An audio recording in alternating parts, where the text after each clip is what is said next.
Found out my fiancé met his ex right before our wedding. I thought I was living a fairy tale, the perfect proposal, the perfect ring, the perfect man. Or so I believed. Just days before our wedding, my entire world crumbled. I had gone to his apartment to drop off some decorations I had bought for the reception. His car wasn't there, which was odd, because he told me he'd be working from home that day. At first, I thought nothing of it. Maybe he went to grab a coffee. Maybe he was out running errands. But then, I saw his phone buzzing on the counter. A notification lit up the screen. It was from her, his ex. The message said, "Thanks for meeting me today. It was good to see you again." I really needed closure. My heart sank. Why was he meeting his ex, days before we said our vows? What closure could they possibly need now? I froze. 1,000 thoughts raced through my mind. Had he lied to me? Was he still in love with her? Was I just the replacement? When he walked in later, carrying takeout like nothing had happened, I couldn't breathe. I confronted him immediately. My voice was shaking, my hands trembling. And do you know what he said? He laughed.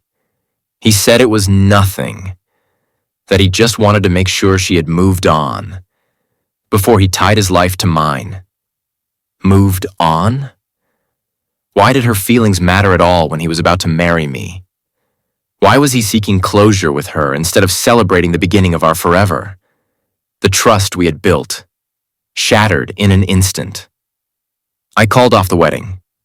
Yes, I did. Because in that moment, I realized something painful but true. Love without trust is just an illusion. And I refused to walk down the aisle with someone whose heart still lingered in the past. Tell me, if you found out your fiancé met their ex just days before the wedding, would you still go through with it? Let me know what you think in the comments below. And if you want more shocking and emotional stories like this, don't forget to like, subscribe, and hit the notification bell. Because trust me, you don't want to miss what's coming next.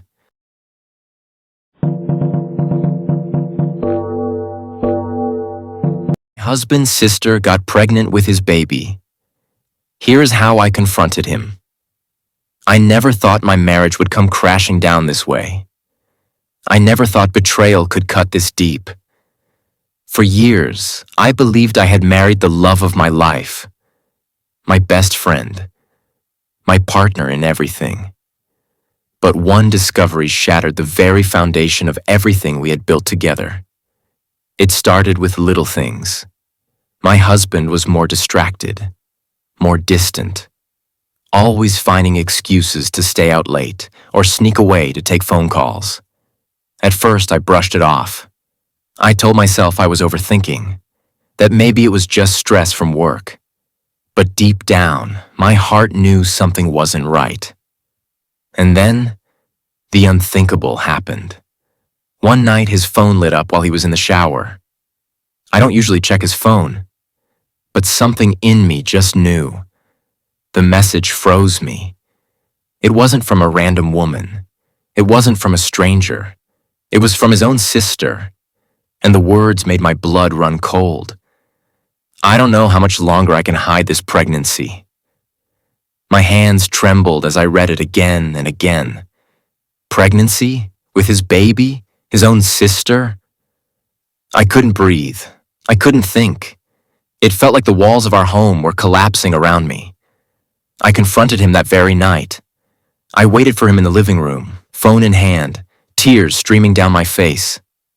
When he walked in, I asked him straight to his face, "Is it true? Is your sister carrying your baby?"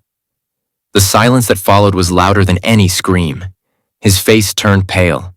His lips trembled. And in that moment, I didn't need an answer. The truth was written all over his face. I broke. The man I loved, the man I trusted, had betrayed me in the most unforgivable way. But what shook me even more was that his sister, someone I had welcomed into my life, into my family, was part of this twisted secret. That night, everything changed. I packed my things, but not before telling him one last thing. You didn't just lose a wife today. You lost the one person who ever truly loved you.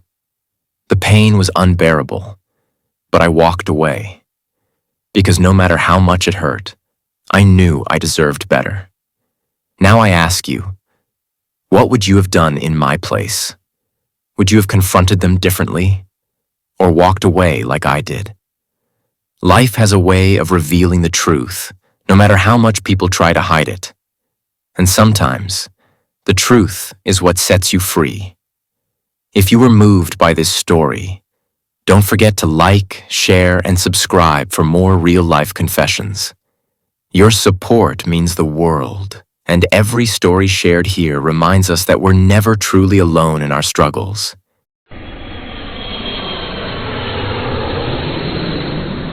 My sister's reckless bet led to shocking consequences. I never imagined a single night could change everything. But that's exactly what happened when my sister made a reckless bet that spiraled into something none of us could have predicted. It all started innocently. We were at a family gathering, laughter, food, and stories filling the air. My sister, known for her wild personality, decided to spice things up. She challenged a few friends to a dare, a simple bet, or so it seemed. The bet? She claimed she could drive blindfolded down an empty country road for 1 whole minute without crashing. Everyone laughed. Some cheered her on. Others told her it was crazy. But my sister? She thrived on attention. And the more people doubted her, the more determined she became. Before I knew it, we were standing outside, headlights cutting through the night, as she tied a scarf around her eyes and slid into the driver's seat. I begged her to stop. I told her this wasn't funny, that it could go terribly wrong. But she just smirked and said, "Relax. I've got this." At first, the car rolled forward smoothly. People were laughing, clapping, egging her on. For a split second, it almost seemed like she'd pull it off. But then, it happened. The car veered suddenly. Tires screeched, metal crunched. The sound of impact echoed through the night. Everyone froze. The laughter died instantly. My heart dropped into my stomach as I sprinted forward. She had crashed, straight into a ditch. The car was smoking, twisted, and unrecognizable. When we pulled her out, her face was pale, her hands trembling. She was alive, but barely. The ambulance came. The flashing red and blue lights painted the night with a horrifying glow. My parents stood in shock, tears streaming down their faces. And me? I couldn't shake the thought. This all started as a joke. A stupid bet for attention. The consequences were more than just broken bones. Her reckless choice shattered friendships, scarred our family, and left us questioning how far people are willing to go. Just to prove a point. To this day, I can't forget the sound of that crash. The image of her being carried away on a stretcher still haunts me. So I ask you, would you ever risk everything, even your life, just to win a bet? Because my sister did. And the price she paid will forever remind us all that some risks just aren't worth taking.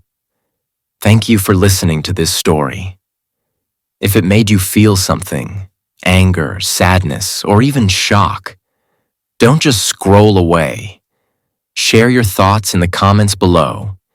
And if you enjoy real stories like this, filled with raw emotions and lessons that stay with you, make sure to subscribe for more. Because every story has a truth behind it. And sometimes, that truth is more shocking than fiction.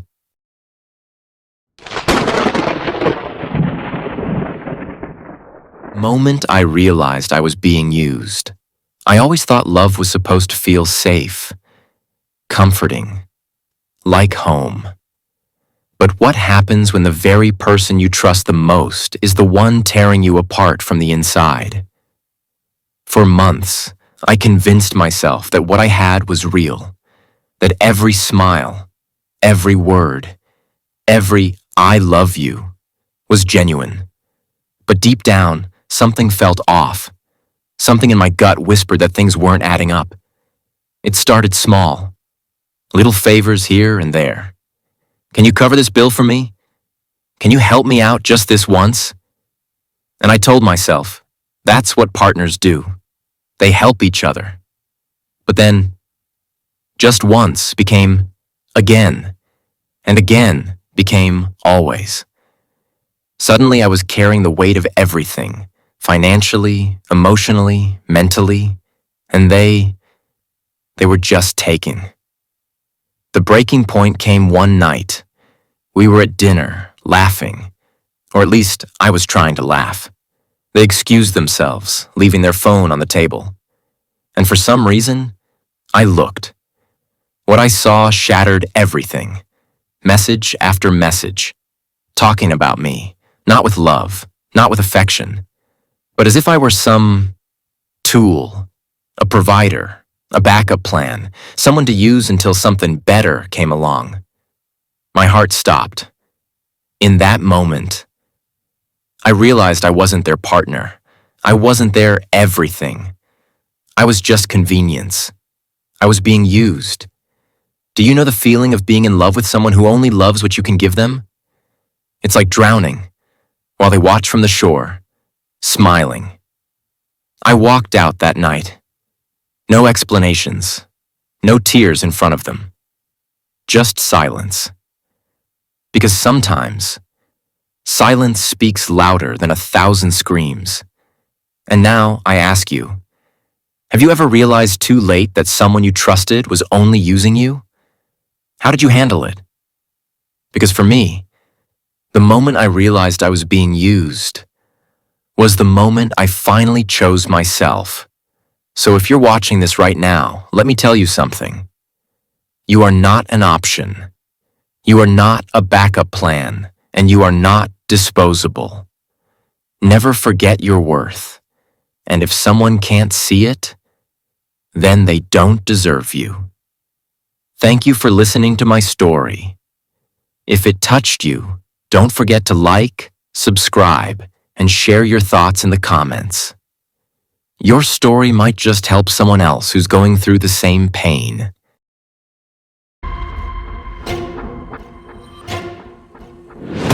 I for feeling betrayed by my husband's lie, and for refusing to hand over the daughter I raised as my own. I'm 36 years old, and I've been with my husband, who is now 43, for 12 years. We share an 11-year-old son together, but we've also raised a daughter, his daughter, who is 12. Back when I first got pregnant with our son, my husband told me he already had a daughter from a previous relationship.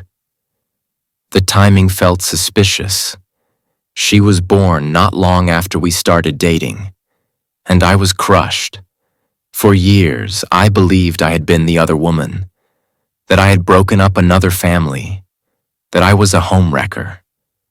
And the worst part? He never once corrected me. Because of that guilt, I threw myself into being the best stepmom I could possibly be.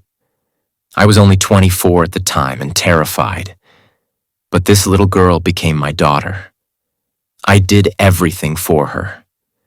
School runs, doctor's appointments, birthday parties, sleepless nights, tears, and laughter. She calls me Mom, and I have never treated her differently from my son. But here's the thing. My husband always has. He's always been more invested in our son, while I poured myself equally into both children. A few months ago, the truth started to unravel.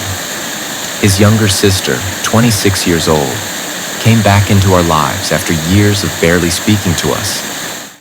And she was oddly attached to my daughter. The way she looked at her, the way she clung to her, the way the family exchanged strange looks whenever they were together. Finally, I confronted my husband. And that's when the truth came crashing down. His sister is my daughter's biological mother. She had her at a young age, and my husband stepped in to raise the baby as his own. And instead of being honest with me, he let me believe all these years that I was the other woman. That guilt I carried for more than a decade? It was a lie.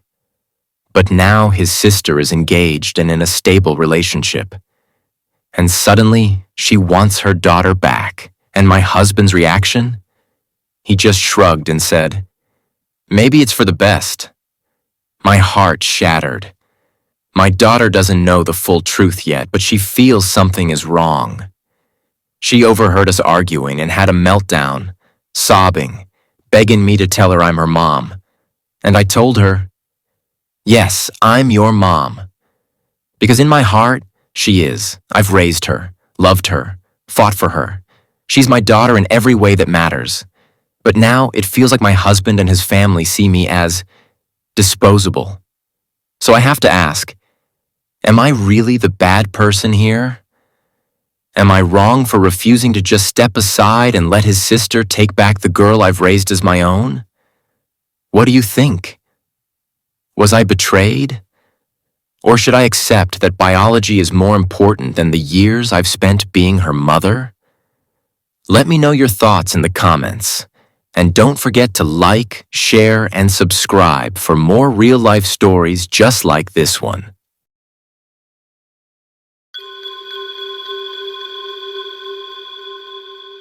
When my stepsister barred my kids from her dream wedding, I funded it anyway. I never imagined that family could cut so deep. But sometimes, betrayal doesn't come from enemies. It comes from those you share your table with. My stepsister Claire had always dreamed of her perfect wedding. She wanted the flowers, the music, the fairy tale dress, and the luxury venue. And as her older stepbrother, I always thought I'd be part of that dream. But one decision she made shattered me. When the wedding invitations went out, I noticed something strange. My name was there. My wife's name was there. But my children's names were missing. At first, I thought it was a mistake, a printing error, something small. But when I asked Claire about it, her response left me speechless. She said, "Kids don't belong at weddings. They ruin the atmosphere. They'll cry, they'll spill things. And honestly, your kids don't fit the image I want for my perfect day." Her words cut through me like a blade. My children, her own stepniece and stepnephew, were suddenly reduced to nothing more than inconveniences. I wanted to shout at her. I wanted to remind her of all the times my kids made her laugh, of how they called her Auntie Claire, of the handmade birthday cards they gave her every year. But instead, I stayed quiet. She didn't stop there. She looked at me and said, "I know you were planning to help with the wedding costs, but if the kids can't stay home, you don't need to contribute." That was the moment I realized something chilling. It wasn't just about the kids. It was about control. Claire wanted everything her way, and she didn't care who she hurt to get it. Now here's the twist most people won't believe. I still funded her wedding. Not out of love, not out of obligation, but out of something much more powerful. Strategy. I paid for the flowers, the music, the fairy tale dress, the luxury venue, every piece of her so-called dream. And when the big day finally arrived, everything looked perfect. On the surface, the venue glowed. The guests whispered in awe. Claire floated down the aisle with that smug smile that said, "I got everything I wanted." But what she didn't realize was that perfection comes at a cost. Because while everyone admired the beauty around them, I made sure every guest knew who had made it possible. I didn't whisper it. I said it proudly. Every friend, every relative, every coworker of hers heard me say, "Yes, I funded this wedding. My family gave Claire her dream. even though she barred my children from being part of it.